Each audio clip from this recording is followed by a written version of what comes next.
سوال ہے کہ کیا رسول اللہ کے وسیلے یا صدقے سے مانگنا جائز ہے؟ 100% حرام ہے، دھوکے میں مت رہنا۔ السلام علیکم۔ ایک خوبصورت ویڈیو کے ساتھ آپ کے سامنے حاضر خدمت ہوں۔ آج کی ویڈیو کا ٹاپک یہ ہے کہ نبی اکرم صلی اللہ علیہ وسلم کا وسیلہ دینا کیسا ہے۔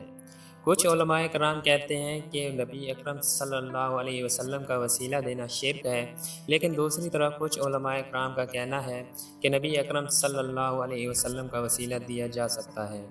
تو سب سے پہلے اہل حدیث عالم عبدالرزاق ساجد صاحب کی ویڈیو دیکھتے ہیں کہ وہ اس بارے میں کیا کہتے ہیں۔ سوال ہے کہ کیا رسول اللہ کے وسیلے یا صدقے سے مانگنا جائز ہے؟ 100% حرام ہے، دھوکے میں مت رہنا۔ کچھ لوگوں کا عقیدہ ہے کہ ہمیں جو کچھ مل رہا ہے وہ رسول اللہ کے وسیلے اور صدقے سے مل رہا ہے۔ اللہ پہ بھی بہتان ہے، قرآن پہ بھی بہتان ہے، اور رسول اللہ صلی اللہ علیہ وسلم پہ بھی بہتان ہے۔ وہ یہ بھی کہتے ہیں کہ اللہ ہمارے اعمال اور ہماری دعائیں اپنے حبیب کے صدقے سے قبول فرما۔ رسول اللہ صلی اللہ علیہ وسلم نے ایسی کوئی دعا نہیں سکھائی۔ اذان کے بعد کی دعا میں جو وسیلے کا لفظ آیا ہے اس میں یہ وضاحت کی گئی ہے کہ اللہ کے محبوب خود وسیلے کے محتاج ہیں۔ فرق سمجھ لیں، اللہ نے رب اور بندے کے درمیان ہدایت کا جو فرض وسیلہ بنایا ہے وہ وقت کے پیغمبر وحی کو بنایا ہے، جو اس وحی کو لے کے، قرآنی آیات کو لے کے، پیغمبر کے فرمان کو لے کے، سیرت کو لے کے اس پہ چلے گا۔ یہ ہے وسیلہ رب کی طرف آنے کا فرض وسیلہ ہے، کامیابی ہے۔ جو اس کا انکار کرے گا وہ کافر ہے۔ ابو لہب کافر کیوں ہیں؟ اور نبی کے چچا حمزہ مسلمان کیوں ہیں؟ انہوں نے رب اور بندے کے درمیان محبتیں تو کی ذاتی نوعیت میں، لیکن اللہ اور بندے کے درمیان ہدایت کا وسیلہ رسول صلی اللہ علیہ وسلم کو نہیں مانا۔ اللہ نے کہا جہنمی ہے، اور جناب حمزہ نے، نبی کے چچا ہیں، اس وسیلے کو تسلیم کیا، ان کے ساتھ رہے، شانہ بشانہ کھڑے ہوئے۔ رب نے سید الشہداء قرار دلوا دیا۔ باقی رہ گیا کہ اللہ کو اچھا لگتا ہے کہ میرا بندہ مجھ سے ڈائریکٹ مانگے۔ قرآن مجید کی کتنی آیتیں ہیں جن میں ربنا ربنا ربنا ربنا ربنا ربنا ربنا اللہم اللہم اللہم ربی ربی، یہ ڈائریکٹ اللہ سے مانگا گیا، اور معنی غلط کر کے، مروڑ کے۔ ابھی جو آج پڑھا کہ اللہ کی طرف وسیلہ طلب کرتے ہیں، یہ تھوڑی کہتے ہیں کہ اللہ فوت شدگان کے وسیلے سے، محبوب کے وسیلے سے، ان کے طفیل۔ ایسی کوئی دعا محمد رسول صلی اللہ علیہ وسلم نے نہیں سکھائی۔ یہ خود بھی محبوب اللہ کی صفتوں کا وسیلہ دیتے تھے۔ اللہم انی اسألک بکل اسم هو لک، رب کے ناموں کا وسیلہ، اپنے نیک عمل کا وسیلہ، زندہ نیک آدمی سے جا کے دعا کا کہنا، دعا کر دیں کہ اللہ مجھے معاف کر دیں، یہ وسیلہ ہے۔ بزرگوں کے پاس جائیں، ان کو کہیں کہ میں آپ کو اپنے سے بہتر اچھا سمجھتا ہوں، آپ میرے لیے دعا کر دیں۔ ان کو چھوڑ کے فوت شدگان کے وسیلے ڈالنا اور رب سے کہنا ان کے طفیل، یہ حرام ہے، یہ جرم ہے۔ آج تو بڑا اچھا لگتا ہے، اس پہ مناظرے مباحثے ہوتے ہیں، ہم ایک دفعہ سمجھا دیتے ہیں، کوئی نہ سمجھے تو زبردستی کا سودا نہیں، اسے کہتے ہیں جا تجھے تیرے حال پہ چھوڑا، آج نہیں تو اللہ کہتے ہیں کل قیامت کے دن فیصلے ہو جائیں گے۔ عبدالرزاق ساجد صاحب جن کا تعلق اہل حدیث مکتب فقہ سے ہے، ان کی ویڈیو آپ نے دیکھ لی ہے۔ اب چلتے ہیں مفتی طارق مسعود صاحب کی طرف کہ وہ اس بارے میں کیا کہتے ہیں اور وہ کیا موقف پیش کرتے ہیں۔ حضور کا وسیلہ مانگنا کیا شرک ہے؟ جو لوگ رسول اللہ صلی اللہ علیہ وسلم سے مدد مانگتے ہیں اور کہتے ہیں کہ آپ وسیلہ ہیں، وہ اللہ سے لے کر ہم کو دیتے ہیں، تو کیا یہ شرک ہوتا ہے؟ جی ہاں، بالکل شرک ہوتا ہے۔ ڈائریکٹ اللہ سے مانگیں آپ، یہ تو پھر ہندو بھی بتوں کے بارے میں کہتے ہیں ہم بتوں سے مانگتے ہیں، اور یہ بت پھر اللہ سے مانگ کے ہم کو دیں گے۔ مفتی طارق مسعود صاحب کا موقف بھی آپ نے جان لیا ہے۔ اب ڈاکٹر اسرار احمد کا موقف جانتے ہیں کہ ڈاکٹر اسرار احمد اس بارے میں کیا کہتے ہیں۔ وسیلہ بنانا اس سے کیا مراد ہے؟ یعنی اللہ تعالیٰ سے دعا کے لیے وسیلہ بنانا جائز ہے؟ وسیلے کی ایک شکل ہے کہ اللہ میں واسطہ دیتا ہوں تجھے تیرے نبی اور محبوب محمد کا صلی اللہ علیہ وسلم کہ میری یہ دعا قبول فرما لے۔ یہ کوئی شرک وغیرہ نہیں ہے۔ ڈاکٹر اسرار احمد جو کہ بہت ہی بڑے عالم دین گزرے ہیں، ان کا موقف بھی آپ نے جان لیا ہے۔ اب دیوبند مکتب فقہ کے عالم عبدالواحد قریشی کا موقف جانتے ہیں کہ وہ کیا کہتے ہیں۔ وسیلے سے دعا کرنا شرک ہے؟ بھائی وسیلے سے دعا اللہ سے کی جاتی ہے، بندے سے نہیں کی جاتی۔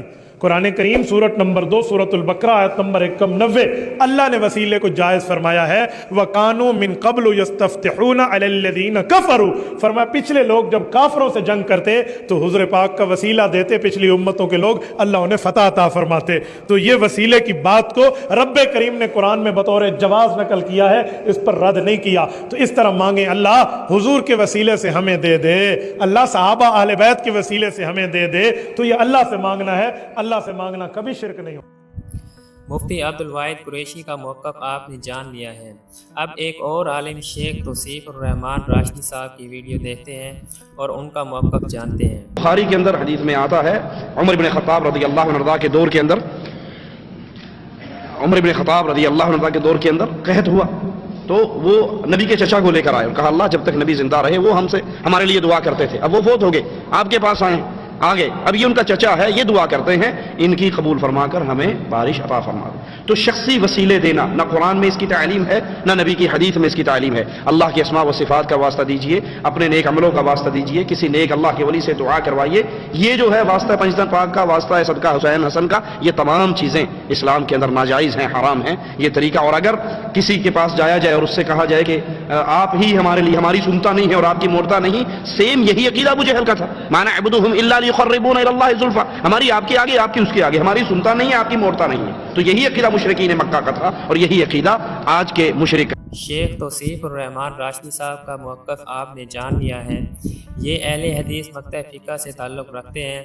اب ایک اور اہل حدیث عالم قاری خلیل الرحمان صاحب کا موقف جانتے ہیں، اور قاری خلیل الرحمان جوید صاحب سے یہ سوال بھی کیا جا رہا ہے۔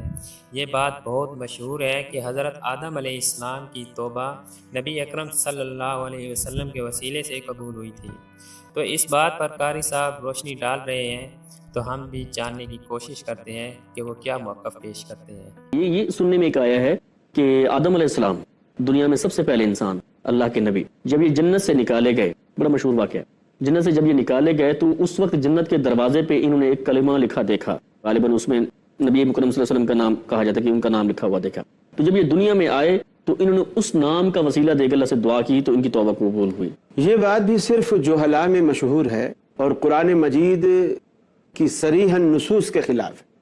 قرآن مجید میں اللہ رب العالمین کہتا ہے فَتَلَقَّى آدَمُ مِن رَبِّهِ كَلِمَاتٍ فَتَابَ عَلَيْهِ، آدم علیہ السلام نے اللہ سے چند کلمے ایسے سیکھے جن پر توبہ کی تو اللہ رب العالمین نے ان کی توبہ کو قبول کیا۔ اور قرآن مجید نے دوسری جگہ پر اس کی وضاحت کی کہ وہ کلمے جو اللہ رب العالمین سے سیکھے تھے وہ کلمے کیا تھے۔ قرآن کہتا ہے ربنا ظلمنا انفسنا وان لم تغفر لنا وترحمنا لنکونن من الخاسرین۔ یہی میدان عرفات جہاں آج ہادی جا کر اللہ سے درخواست کرتا ہے اللہم اغفر لی، اللہ مجھے بخش دے، اسی میدان عرفات میں آنسوؤں کی برسات میں حضرت آدم علیہ السلام نے اللہ سے کہا اے اللہ میں بھی اور میری بیوی دونوں نے اپنی جانوں پر ظلم کیا، اگر تو نے ہمیں معاف نہ کیا اور ہمیں نہ بخشا، ہمارے اس قصور کو نظر انداز نہ کیا تو ہمارا سفینہ کبھی کنارے لگ سکتا ہی نہیں، ہم تو اسی منجھدار میں ڈوب جائیں گے، اللہ تو ہمیں معاف فرما۔ چنانچہ قرآن کہتا ہے اللہ نے آدم علیہ السلام کی دعا کو پھر قبول کیا۔ کسی واسطے اور وسیلے کا کوئی تصور آدم علیہ السلام کی اس دعا کے اندر نہیں ہے، یہ صرف جہلاء کے سینوں میں یہ باتیں ہیں۔ قاری خلیل الرحمان کا موقف آپ نے جان لیا ہے۔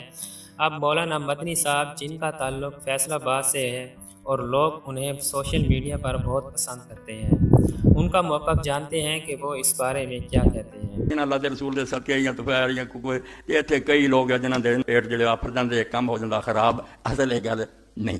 اللہ دے رسول علیہ الصلوۃ والسلام دا صدقہ توفیق ببرکت بالکل ٹھیک ہے، اور یہ ہوئی ہے جڑا دعاواں چاہے درود شریف پڑھو پھر دعا کرے۔ ویکھو کیسے لفظوں کے چکر سے امت پھسی ہے، بھائی جدوں یہ گل آؤندی دعا کتنا کرنی چاہتے اللہ دی حمد کرو، رسول اللہ دے درود بھیجو پھر دعا کرو، رسول اللہ دے درود درمیان کار جڑا یہ کی ضرورت ہے، ڈائریکٹ دعا کرو رب کو، اور درود شریف کاج رکھنا وہی شاید جنہوں دوجے لفظوں میں واسطہ اور ببرکت کیا جانا کہ اللہ ساڈے نال تیرا اور کی تعلق ہے تیرے رسول دے منن والے، بالکل آپ دی امت ہیں، حضور علیہ السلام پر ساڈا کام کر، اللہ خوش ہوندا راضی ہوندا، اللہ تعالیٰ ان دے کم سوار۔ اب آخر میں انجینئر محمد علی مرزا صاحب کی طرف چلتے ہیں۔ مرزا صاحب سے سوال کیا جا رہا ہے کہ نبی اکرم صلی اللہ علیہ وسلم کا وسیلہ دینا کیسا ہے، تو اس بارے میں انجینئر صاحب کی رائے بھی جان لیتے ہیں۔ نبی علیہ السلام کا وسیلہ پیش کرنا، تو اس کے بارے میں اہل حدیث ان کی کوئی ضد نہیں ہے اپنی ذاتی، وہ کہتے ہیں کہ صحیح بخاری میں 1010 نمبر حدیث ہے 1010 کہ حضرت عمر نے کہا ہے اللہ جب تک تیرے نبی ہم میں موجود تھے انا کننا نتوسل الیک بنبینا، ہم تیرے حضور متوجہ ہوتے تھے اپنے نبی کے وسیلے سے، یعنی ان کی دعا کی برکت سے تو ہم پہ بارش نازل فرماتا تھا، اب ہم ان کے چچا کو لے کے آئے ہیں۔ تو حضرت عمر کا یہی عقیدہ تھا کہ رسول اللہ کی وفات کے بعد چونکہ اب ڈائریکٹ حضور سے کمیونیکیشن نہیں ہو سکتی، تو حضرت عمر وسیلے کا مطلب یہ لیتے تھے کہ رسول اللہ سے دعا کروانا، تو وہ قبر پہ تو ممکن نہیں ہے، تو پھر حضور کے قریبی ساتھی اور حضور کے چچا عباس ابن عبد المطلب کو وہ لے کے آتے تھے۔ تو یہ جو اہل حدیث نے عقیدہ اپنایا ہوا ہے، یہ حضرت عمر کا بھی یہی عقیدہ ہے، ورنہ تو وہ کہہ دیتے کہ یا رسول اللہ پہ یا اللہ پہلے تیرے نبی کے وسیلہ ان کو ساتھ لے کے آتے تھے، اب ہم ان کی قبر پہ حاضر ہوئے ہیں، ان کے صدقے بارش نازل فرما دے۔ ناظرین، تو تمام علماء کرام کا موقف آپ نے جان لیا ہے۔